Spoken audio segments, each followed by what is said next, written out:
Chapter 19, 24 Hours in Nowhere, 11 o'clock a.m. We followed a large wash from where we were, as Mary Hanson had instructed, and run when we did, for about 10 seconds before we totally gassed out from the overwhelming heat and exhaustion. We had to stop a couple of times for Rossi to catch her breath, and I worried about her making it. We tried to take our minds off of our misery by making jokes. This is how Mrs. Lopez speed walks through town. Matthew pumped his arms up and down over his head and shook his butt in an embarrassingly exaggerated way. No, like this. I handed the jug of water to Matthew, stuck my butt out, and wiggled my hips, while pretending to lift small weights with my arms. The 90-year-old woman was a great source of entertainment for everyone, as she exercised her way through town every day. She was probably the only person in Nowhere who exercised, which is probably why she was the oldest. Even Rossi got into it, impersonating and prancing exercises of Mrs. Lopez, as we moved as quickly as we dared in the heat. We took turns passing the helmet and jug around and taking large, gasping gulps as we speed walked. We used the lake water to dump on our heads and shirts.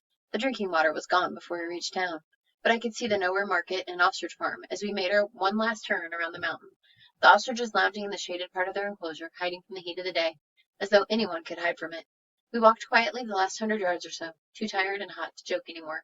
I'd never felt such an overwhelming need to lie down, and I think I would have given all my gold to have a cold shower right then, a genuinely cold shower. As we walked around from behind the store and made our way onto the lumpy, cracked blacktop of Nowhere's only paved road, we ran right into Bo. What the heck happened to you guys? He sat on his dirt bike in the middle of the street. Jacob Asher sat on his own bike next to him. They were slurping at big melting popsicles. I hoped Bo was enjoying the last free popsicle he would ever have. Did you hear what I said? Bo barked, red popsicle juice bursting from his mouth. The juice dripped down his chin, making him look like a vampire, a mean, ugly, middle-school vampire who preyed on anyone he suspected was smarter than a kindergartner. The three of us glanced at one another. We went into the mine, I said, just like our deal. Did it cave in on you or something? Bo said, and he and Jacob laughed. No, we just worked really hard to get what you wanted. Bo's face was incredulous. You actually found gold? I nodded. Yep. So where is it? Bo smirked and held out his hand. Where's my gold? I reached into my pocket and pulled out the piece we had agreed to give him. I walked to him and slapped it into his hand. Here, now give us Loretta. Bo turned the gold over in his hand, a smirk gone. Is this for real? He asked Matthew. He found this in the mine? Yeah, Matthew said. It's for real. I saw him find it. Bo grinned. I bet he found more, too. He found this piece. I didn't, I insisted. That's all there is. Well, that's too bad. Bo pocketed the gold, because the price for Loretta went up overnight. She now costs 2 pieces of gold. You're such a liar, Rossi said through gritted teeth. Gus went into the mine and did what you said. You can't renege on your deal. Renege. Go back on a promise or contract. I can renege on whatever I want, Rossi, Bo said. I'll renege all up in your face. I'll renege all over this town, and don't forget it. My heart thumped with rage. I wanted to kill Bo. Before I had a chance to act on it, Matthew said, You're right, Bo. Gus is lying. He has more. I looked at him in shock. Matthew, no. Matthew glared at me as he went and stood by Bo, his arms crossed. He's totally lying. There's a lot more. He just doesn't want to give it up. Rossi stormed forward and pushed Matthew so hard he flew back onto the lumpy asphalt on his butt. You jerk, she cried. We all promised. Matthew stood up and angrily rubbed at his backside. You shut up, Rossi, turned to Bo. We found a bag of treasure in there, buried in the dirt. I shook my head at Matthew. I couldn't believe he would turn on us so quickly. Matthew glared at me. That's right, Gus's treasure. Before we came here, he stopped at home and hid it in his trailer. Matthew turned to Bo.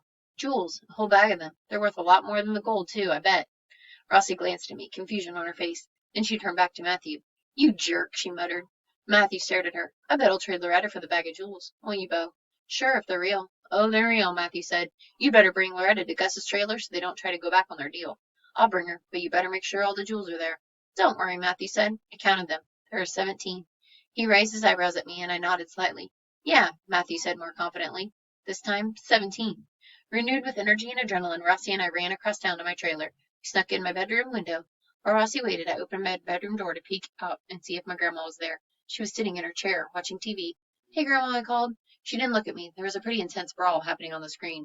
I thought you were going to sleep all day. You okay? I still don't feel too well, I said. Well, you better just keep on resting so you're all ready for school tomorrow.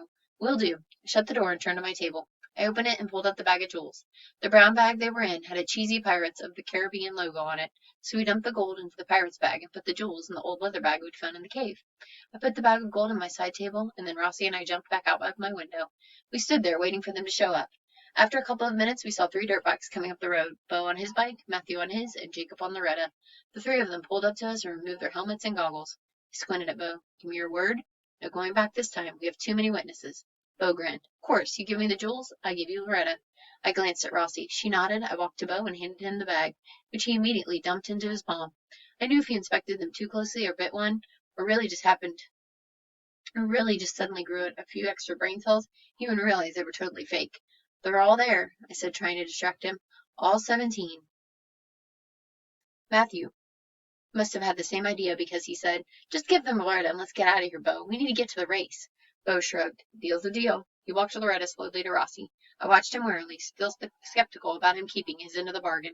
Perfidious, deceitful, and untrustworthy. When he was about 10 feet away, Bo whipped out a pocket knife, and before any of us could stop him, he plunged it into one of Loretta's tires. Rossi lunged at him, but she was too late.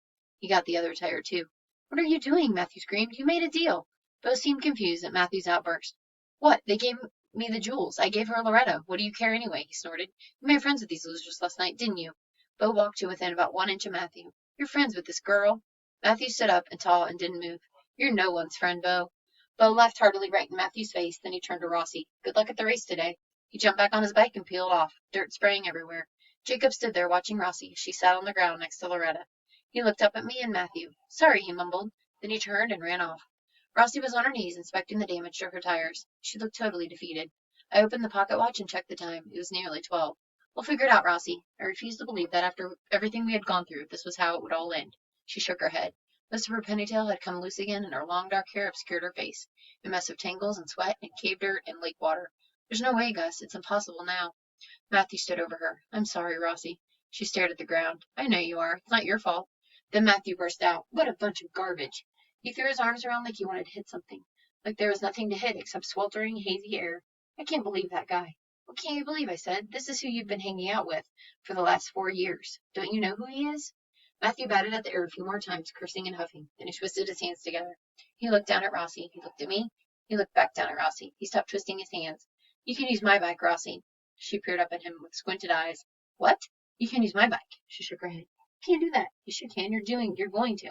But how will you race? She asked. Matthew shrugged. I won't. I can't do that to you. Matthew got down on the ground with her. You beat me every single week anyway. You'd have beaten me today. And you're the only one who can beat Bo. Rossi shook her head again. I can't win without my bike.